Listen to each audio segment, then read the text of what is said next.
There goes my mic. So I'm just going to take you through, we have a great group of VR pioneers here. Eric Hine is unfortunately working on another panel, so he won't be speaking today. But we have an awesome group here of great, well-known VR pioneers who've contributed so much to the community of VR gaming. And at this panel, we're just going to review the year that we've had of consumer VR gaming, take a look at lessons learned, our success stories, and where we think we're going from here. So just to get us started, for like a show of hands, I'm wondering how many of you are working on VR products? Awesome. And are any of you working in traditional video games? Yeah, okay, group over here. And how many of you are thinking of working on VR games in the future? Okay, a lot, great. Have any of you had a life-changing VR experience? A couple of you? Okay, if you haven't, then you got to try some of the stuff at the show today. So I'm going to introduce our panel. I'm going to start with Pete here. So Pete was the VR dude at Unity Technologies for several years. And he kickstarted a VR, AR, and MR revolution within the company. Prior to that, he explored VR and the use of immersive mobile tech, doing contracts for manufacturing and military use, as well as games for health, which is really critical. And now you're working with Giant Cranium, which is fantastic, a brand new startup, and we're all really excited to get to know it. So Denny Unger, he is super well known if you've played The Gallery. He's a VR pioneer and designer. He spearheaded the critically acclaimed The Gallery Call of the Starseed. We're all waiting for Heart of the Emberstone. It should be coming soon. The Gallery was a launch title for HTC Vive. You have consultation credits with Valve, HTC, Oculus VR, 20th Century Fox, and you've contributed a lot of really important, innovative solutions for traversal and interaction in VR that everybody uses as a reference. And McNeill, a solo indie game designer from San Diego, created Darknet, Tetera, and Skylight. If you haven't played them, you have to check them out. And if you're new to VR gaming or VR in general, you've probably read one of his articles or seen a talk he's done. It's been something that a lot of people use to get into the industry, and I know I personally read a lot of them when I started myself. So let's welcome them.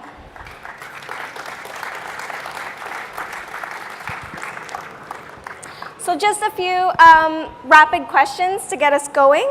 What VR game are you playing right now? Pete? That's a good question. The last thing I played was the new Rick and Morty game, actually. Awesome. That Alchemy worked on. It's hard to keep up with all the VR games, so I never get to go as deep as I want. Yeah. Denny? Same. I don't know if I'm on. Am I on? Okay. Yeah, we're always building, so we try to play everything. But so Rick and Morty, Mission ISS, which was really fantastic. Let me try that. And a lot of Rec Room. Nice. Yeah. Virtual reality. Yeah. Awesome name. I've been playing a lot of the Super Hot Forever update Okay. since that came out. And I also recently got to play the just released game Along Together, which is a Daydream game that's from some of my friends at Turbo Button.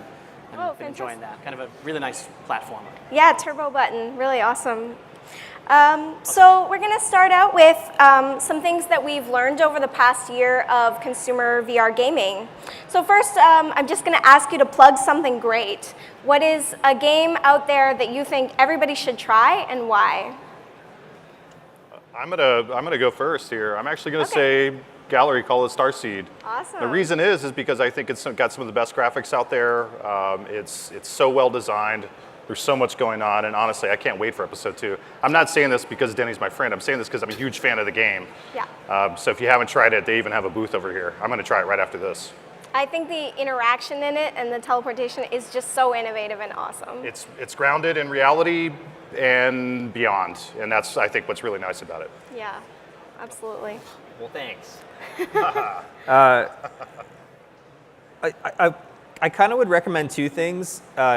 Rec Room, because it's pushing kind of the edges of what social VR means in really fun, kind of compelling ways. And they're experimenting a lot, which I really appreciate. And it's free. And it's free, yeah. So everyone should check it out. And we have fun with it at the office. When we just want to burn off steam, we go play paintball for an hour or whatever, which is a lot of fun. Nice. And Gnomes and Goblins, Yeah. primarily because I like what it's trying to do with it's pushing itself towards the strengths of the medium rather than trying to shoehorn something that doesn't fit into the medium. And they're trying to figure out where the kind of edges are with, passive interaction in an interactive space. Yeah, so Yeah. that's like, it's almost film-like, a cinematic movie experience. Yeah. That's really awesome. E? Super Hot is probably my greatest love in VR right now. Repeating myself, but that was the first game that really kind of persuaded me the virtues and possibilities of motion control and like playing with your body in space. Because it pretends it's a shooter, but I feel like it's more like, I don't know, understanding your movement in, hitting cool action poses. Beyond that, I would also want to plug Old Friend, which is just like a 3-minute music video, and it is a blast from start to finish. If you haven't experienced it, you need to. I haven't. Puts a smile on your face, right? Yeah. I'll definitely check that one out. So what best practices in terms of interaction or locomotion have surfaced in the past year, and which ones do you think are a really good example of its use? So something that you think is a standard, something where they've really figured out a UX challenge. I'll start with you, E. I'm reticent to claim any standards this early. I think there's certain things that have come up that people have played with and rejected, set aside. If you've come to VR talks for years, then some of them start to almost sound cliche, like, forced movement, stay away from that. Keep the UI in the world or integrated, in some way. Beyond that, I think we're starting to see a couple patterns come up again and again, like having some sort of inventory where you're pulling things from behind your back or at your hips, or loading or transitioning by taking something and bringing it to your face, like the exit burrito from Job Simulator, or like loading cubes, or in Super Hot, you actually put a virtual VR headset over your face, and that loads you into the levels. I think there's still a lot that we haven't figured out, and that people are still playing with, or I still just don't understand. I don't feel like Locomotion is a solved problem yet, but I'll wait for my fellow panelists to weigh in before I spin off on that. And what things about the inventory, like what kind of elements of the inventory system are you liking right now? Like what's examples of that? There's a couple of games that use that. I know Fantastic Contraption did that for like different kinds of tools that you could use. Robo Recall, I love their system where you have guns at your hip holsters and over your back. And when you're finished with one, when it's out of ammo, you just throw it away, and they say they teleport a new one to you.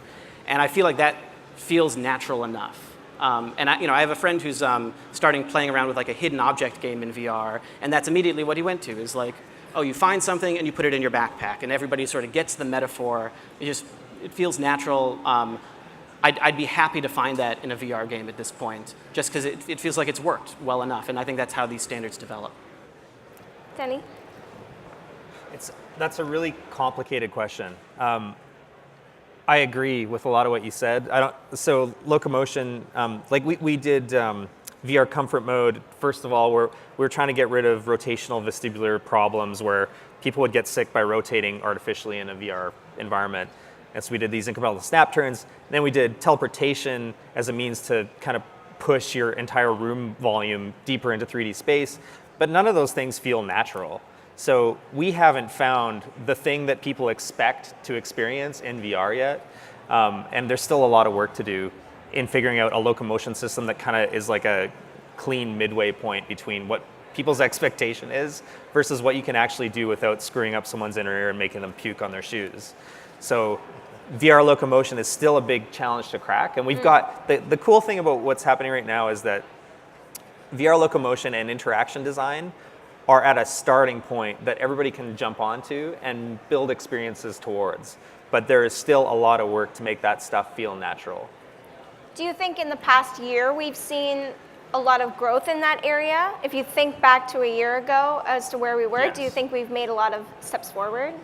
Tremendous growth. I mean, just finding one starting standard that we know, we know that people can interact naturally with objects in a space. We know that they can move around without feeling sick. Those are huge milestones to kind of get past. So we have made a lot of progress. And like I said, people can jump into it now with this kind of breadth of knowledge and best practice guides that they can attach to. But don't stop experimenting, because there's way more we can do. Absolutely. Yeah. Pete, your thoughts? Are there any interactions that you're particularly liking that have developed over the past year? I'm definitely going to talk a little bit about Locomotion as well. I Sure. think that this is one of the big areas, problem areas. The gallery, I think, kind of set the tone with doing Blink. The annoying thing about what's going on in the industry, just from my point of view, is that a lot of people have taken that as their paradigm for motion and then stopped. They didn't push any further than that. Excuse me. A lot of the work I was doing at Unity until recently was experimenting with Locomotion, not necessarily trying to nail it down in a game case, and I think there's a lot of work to be done in that, but just to experiment with different ways of moving around. Locomotion, I mean, what's out there? Onward still pushes you around with thumbsticks. A lot of people, it's going to make really, really sick. I think that that's going to be a real problem. However, a lot of people love that game, so it's super, super popular. It's super popular. Google Earth VR does a really good job with playing with scale on how you move across the landscape. So like, no matter how big or small I am compared to the Earth, my feet always feel planted on the ground, which I think is super, super comfortable. But they're also experimenting with doing vignetting around the scene so that as I move or change orientation, the visuals are less likely to make you sick. But like I said, Locomotion is still a huge unsolved problem, and I haven't seen very much advancement in the last year or two.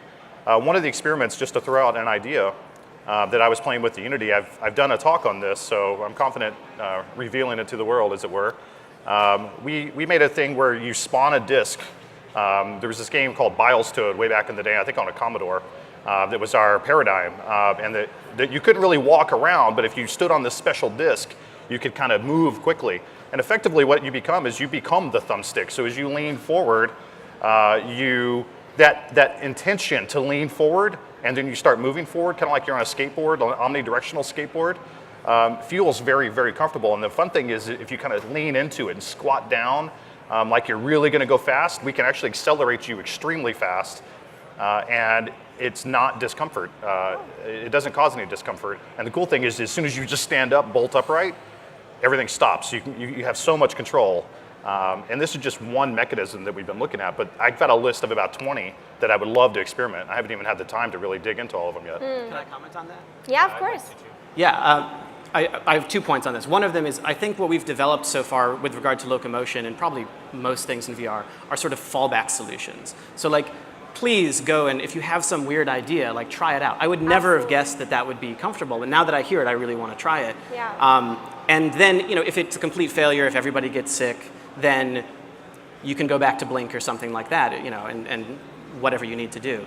The other thing I'd say is like, there's some really surprising results that we've seen, where 2 games that I want to call out in particular are Windlands and Lone Echo.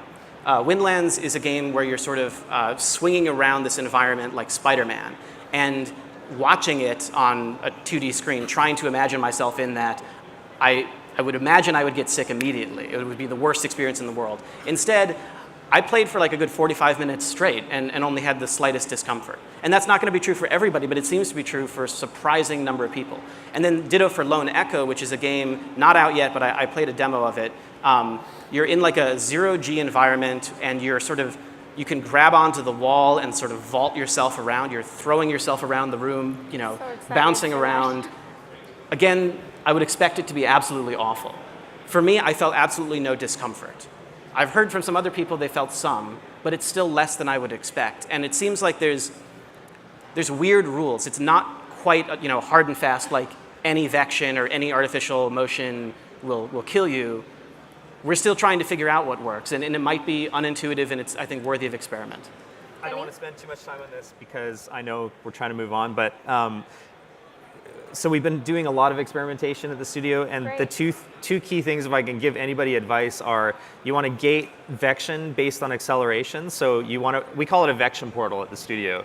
So anytime you're doing an overt artificial movement, you want to start to bring in the vignetting on the sides of the user's peripheral vection view. And two, it has something to do with user expectation on motion.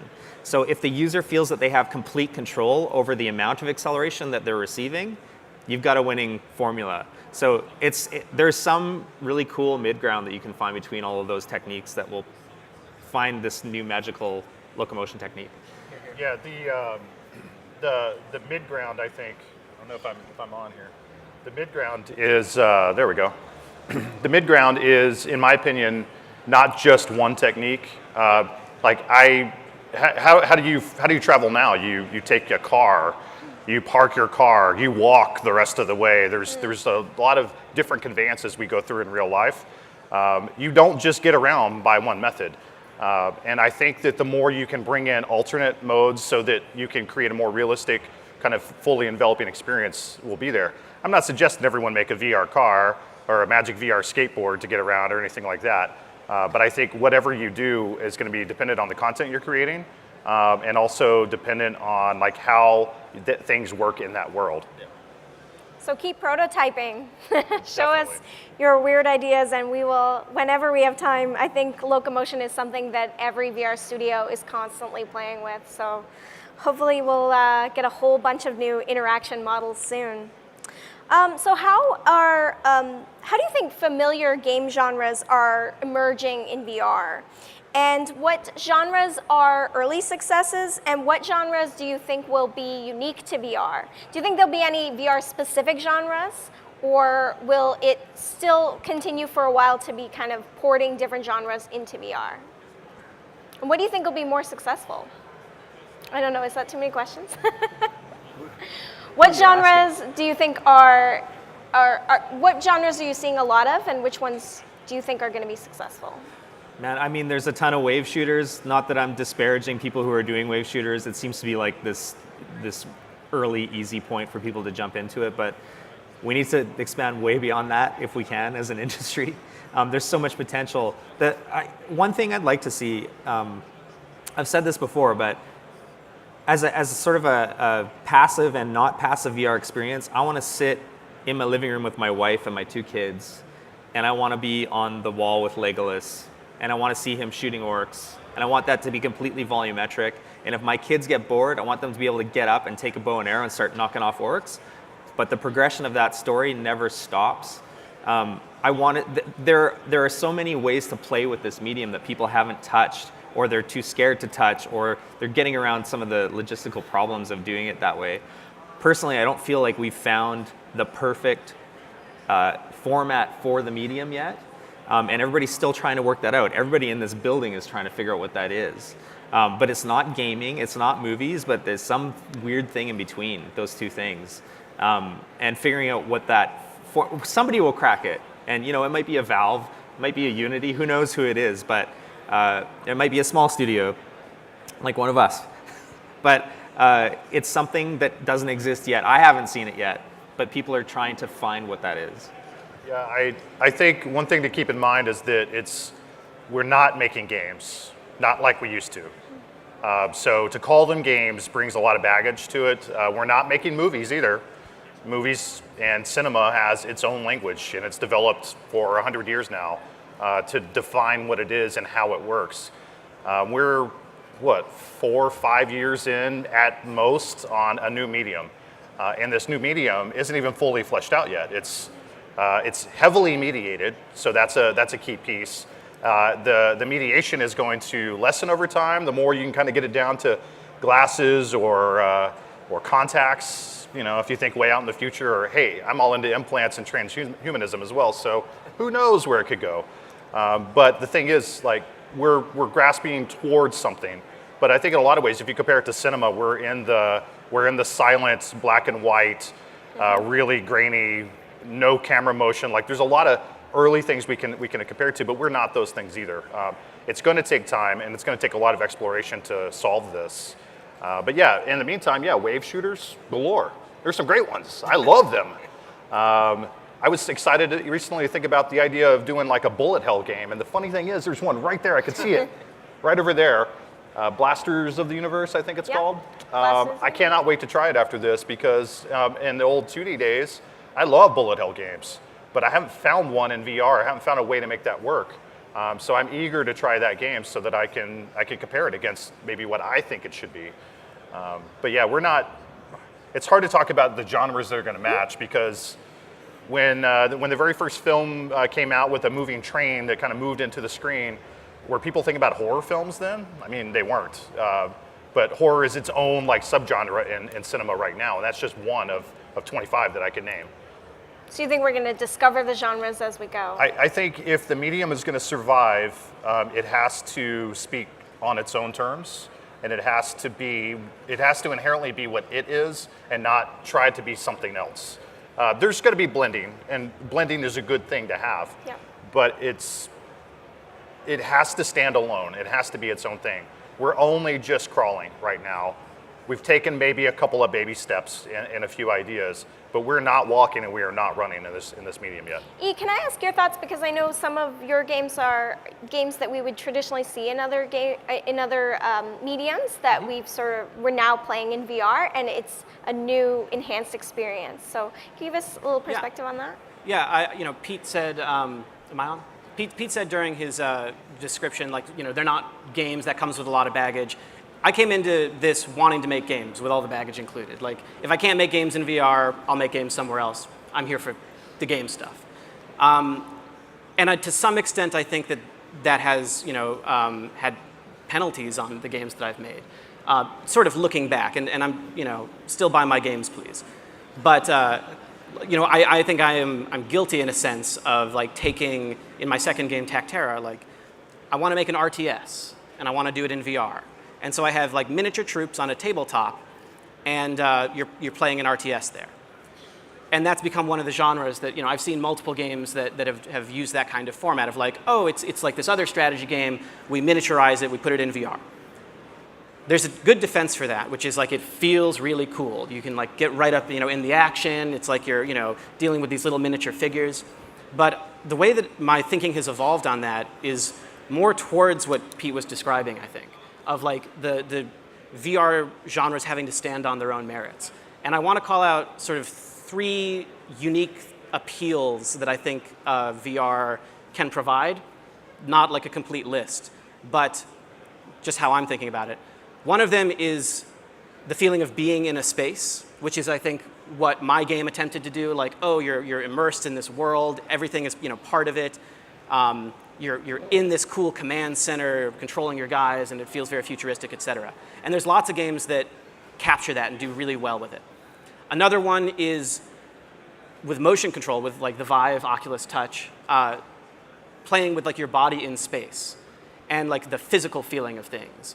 And so Space Pirate Trainer is a wave shooter, a little bullet hellish in some ways, and it's super hot too. And I love it because I'm dodging and I'm rolling on the floor and hitting cool poses and whatever. And or Audio Shield, where I'm basically dancing to the music. And it's the physical feeling that I'm getting that I don't think I could do that if the action was on a screen. And then lastly, I would call out performance, like puppeteering an avatar in a social game. Or in Old Friend, the music video I described, one of the most fun things about that is it takes your hand position and uses that to animate these wobbly cartoon arms. And so the whole time you're just sort of flailing around in a very silly way. And I think the best games in VR, maybe there will be genres that sort of coalesce around these different things that VR can do really well. But I think the best games combine them in really cool ways. So Super Hot, again, I can't endorse it enough. It's got the game mechanics. I like it as a game. But it's a very cool environment to be in. It's very stark and minimalist, but just interesting. It's your body in space, dodging bullets and doing cool things. And if there's anybody else in the room with you, if you're taking turns with people at a party, it's extremely performative, and it's fun to play in front of other people and to take turns pretending to be John Wick or, or in The Matrix or whatever. Yeah. And I think those those can all be present in the same game, and that's where we're going to see like the best experiences. That's what I would hope to do with my future games. One thing is the AAA ports are coming, Doom and Fallout. A lot of people are asking, what do people think how they'll do? Do we think that they will actually open up VR to a wider audience because of the brand power and the recognition that they have? Any thoughts on that? Excuse me. I'll go first on this one. Both barrels. I have a lot of concerns. I'll just be blunt about it. The best part of what's been going on in VR it's mostly been indie driven. It's mostly been the DIY crowd building this stuff up, and that's the crowd most likely to explore. The AAA studios have not been as involved as much in that. They just haven't. And they haven't been going to the meetups. They haven't been learning. They haven't been present. And I think a lot of that is going to, there's an arrogance there that if we just build the thing that everyone wants because we got the hot IP, we just put it out and people are going to soak it up and they're going to eat it up. But in the last year, we've seen some demos of these things come out to some pretty very bad reviews, depending on who you talk to. They've made improvements, but they got a long ways to go.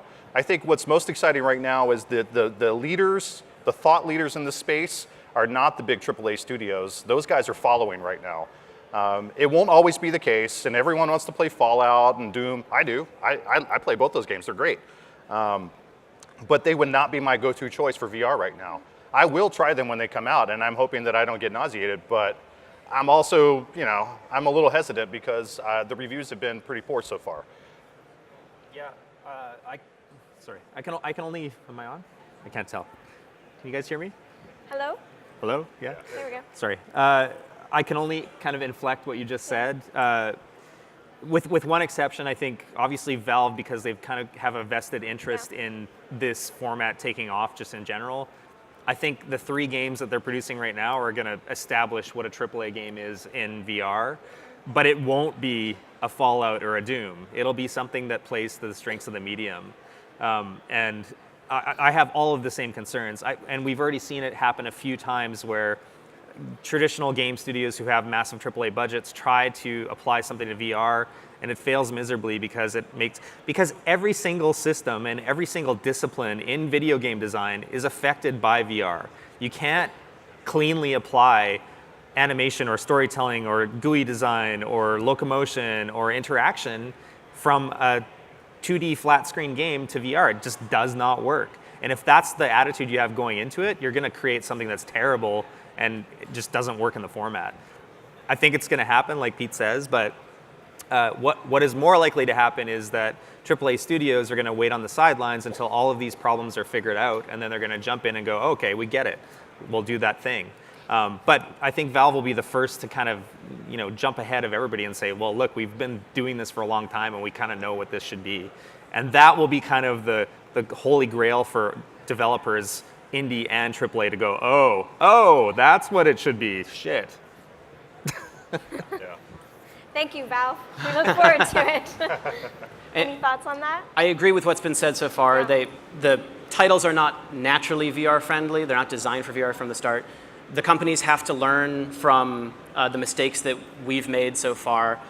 And I guess the one thing I would say sort of going against that is I would not want to bet against the guys who made Doom and the guys who made Fallout. That I have a lot of respect for them, and we can all imagine how this could go poorly, especially if it's something dictated from above.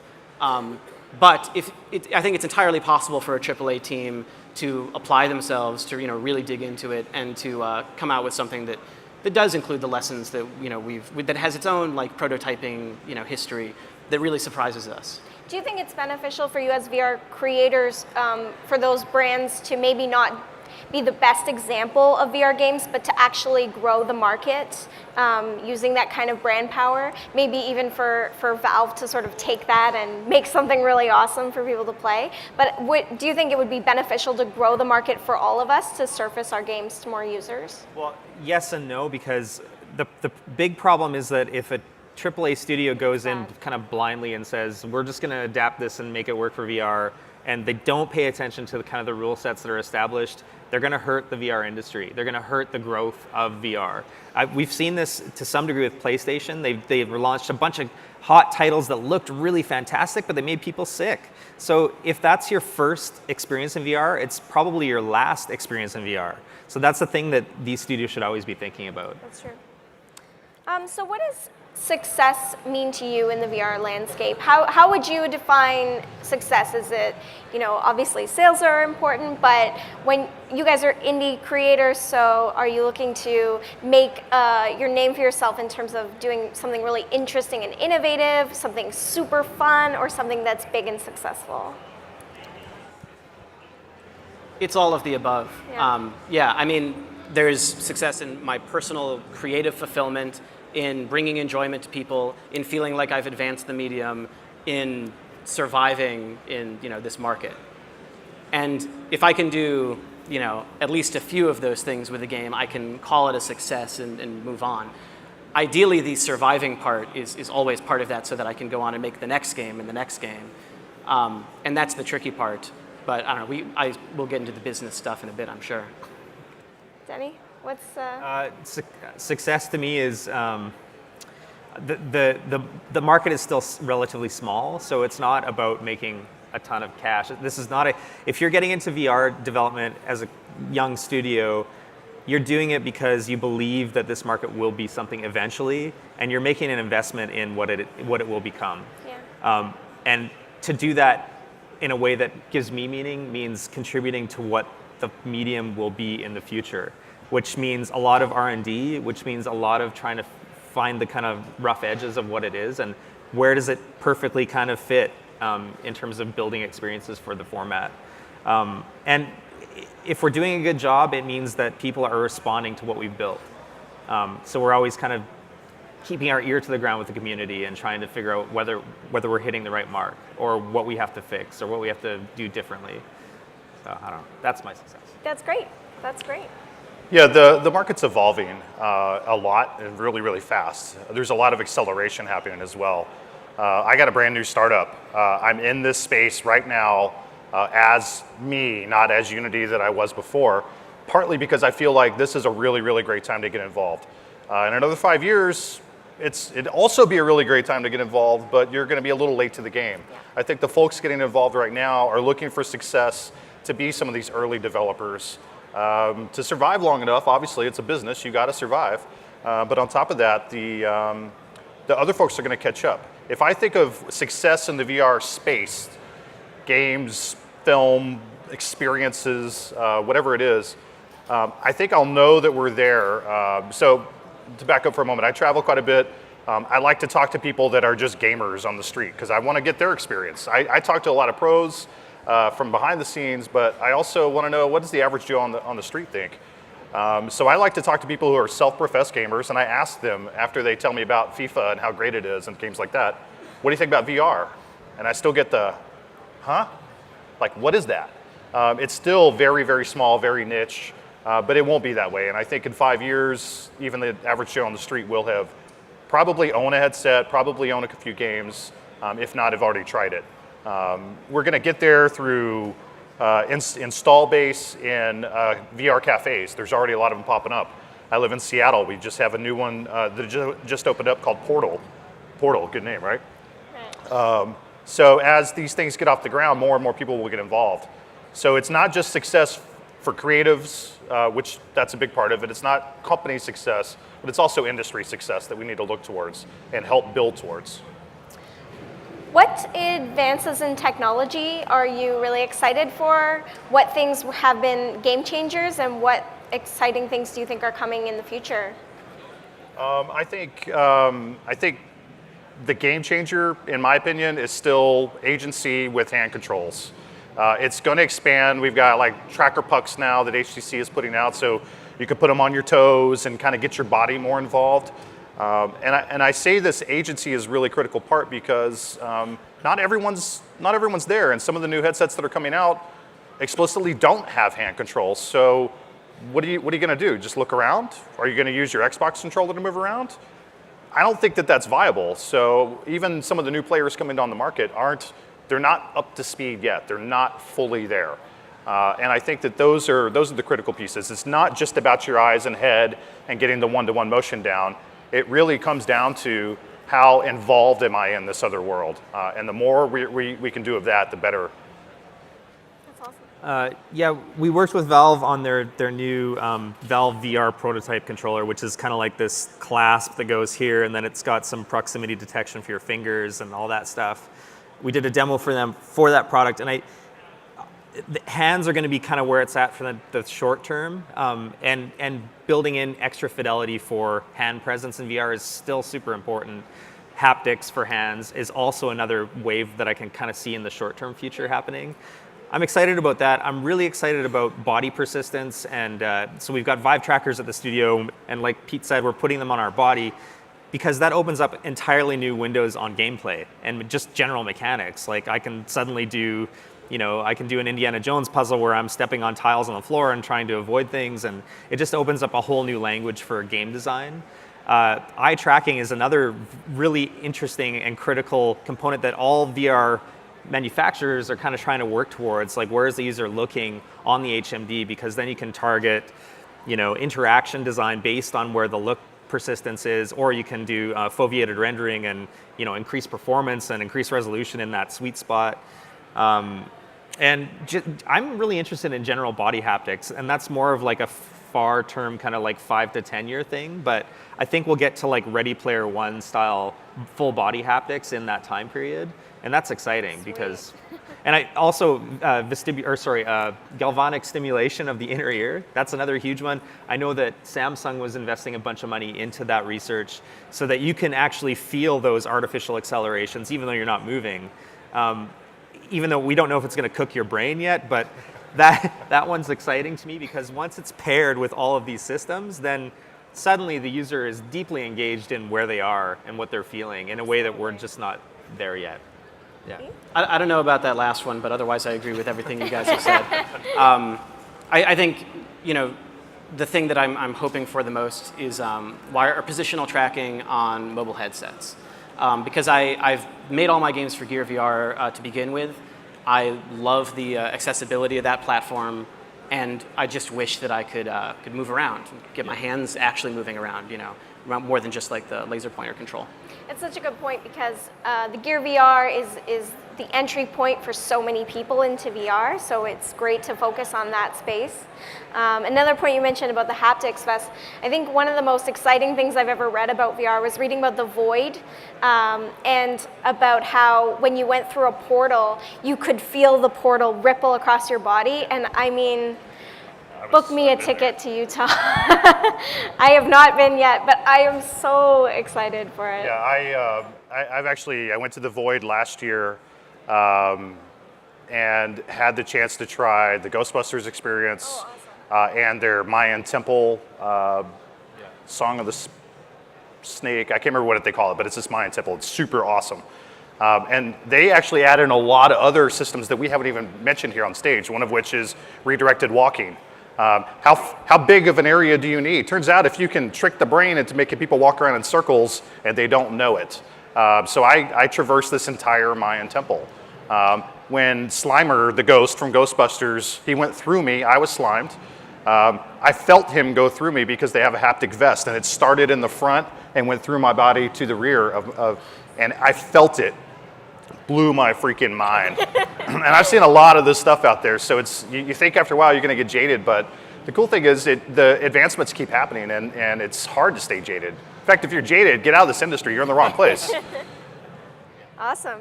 So it's a good time with our last 5 minutes. I'd love to talk about, where do you think VR is headed? What do you think the next 5 years looks like for VR? Well, I wanted to discuss sort of a industry cycle that I think we observed, which, I think there was a point in the gaming industry where companies got very big and very risk averse, and people kind of were like starving for creativity, and the indie revolution happened, and that was wonderful. And now it's kept happening. No longer are we starving, and well, now the developers are starving. There's plenty of indie game developers now, and I think we're starting to see that sort of in the VR space too, where like the best time to show up as a one-person company like me was 3 or more years ago. And now we're starting to get to a point where there's more competition on quality and scope, and it's harder to compete with a very bare bones team like that. People are looking for meatier, longer experiences.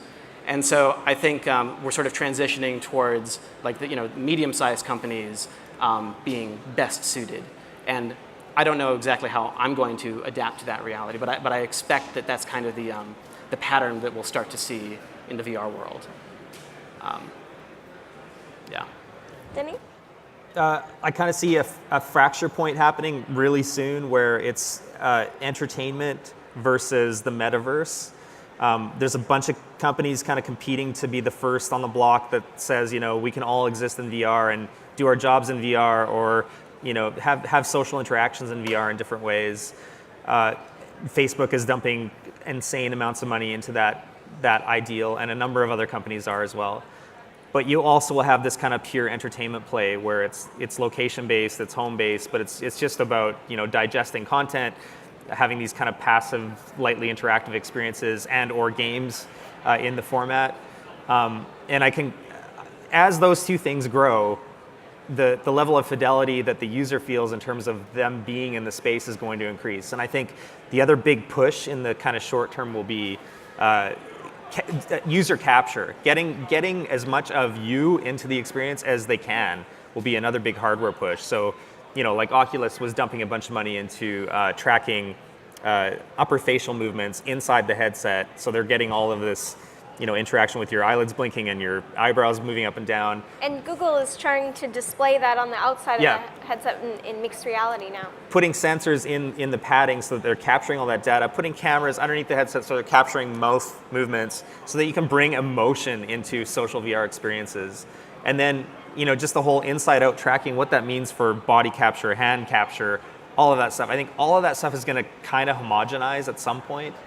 And even within 10 years, I could see like an AR, VR mixed medium headset that just kind of does all of those things. But we'll see. Full bodysuit.